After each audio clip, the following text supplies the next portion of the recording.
So now, obviously, the stake I had in this fight was very petty, and I wanted Alexa Grasso to win just because I wanted this chapter to close off. Maybe now that Valentina Shevchenko has the belt back, maybe they might go for a fourth fight if Alexa Grasso gets another win.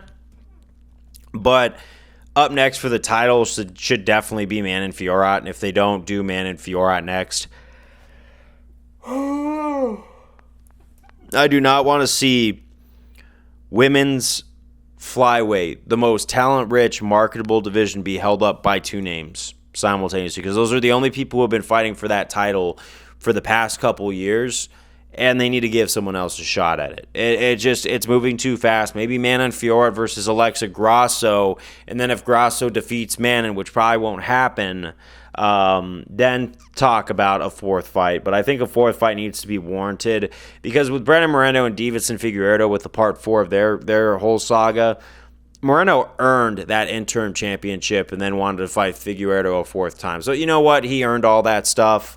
I think there needs to be a clear cutout like title eliminator for number one contender now, because obviously Grasso did, get a win and then got a draw. But in this fight, she really just got held down for 5 rounds. And even though Grasso lost and Valentina is now back with the belt in her rightful place and her crown and everything like that, here is the thing I have noticed, and this isn't to take away from Valentina Shevchenko's performance by any chance, but what does mean is that Valentina Shevchenko did not look like the younger Valentina Shevchenko. Remember the Valentina Shevchenko back in 2019 era that knocked out, I think it was Jessica I in the first round with that head kick, I believe, or first or second or third, I think it was, but just caught her with a head kick and flatlined her. We don't see Valentina looking as sharp or on the toes as she used to on the feet.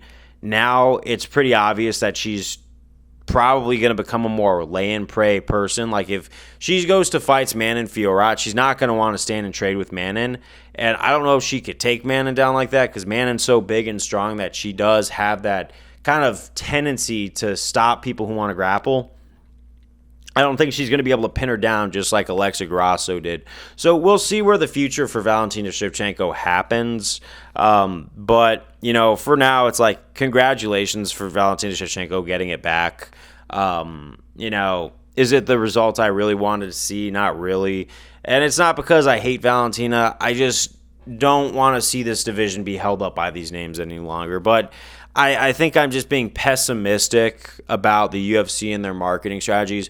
Maybe I'm wrong. Maybe they move on. Maybe it goes to Shevchenko versus Fiorot pretty soon because I know Alexa does want to have to get back into the win column because she did get decisively beat.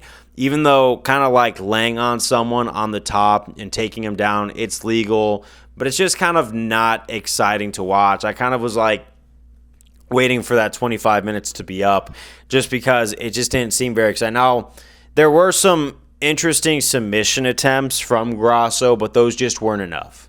So, I don't know. Maybe another couple years goes by, they run it back a fourth time, and Shevchenko's old enough to the point where she can't just pin people down anymore. But win or lose, you could see the mileage on Shevchenko starting to show a little bit more, just a little stiffer on the feet. Grasso, if it was a stand-up fight, I think Grasso would have done a lot better. But, that's the thing about mixed martial arts. You can pin someone down for 25 minutes and just kind of pin them there and get the top control position, which, like I said, unfortunate. It's the way the game works. The rules don't always favor the fans all the time. Sometimes they work against us in a very brutal way. Just like if you were rooting for Grasso tonight, you saw it in full swing. And, it might not have been the most exciting performance. It got the job done. But, I really do want to see someone else be given a crack at this title. That's what means the most to me because, I've talked about this for 2 straight videos. Nothing more needs to be said, but congratulations to Valentina. You got it back. You got your belt back, and,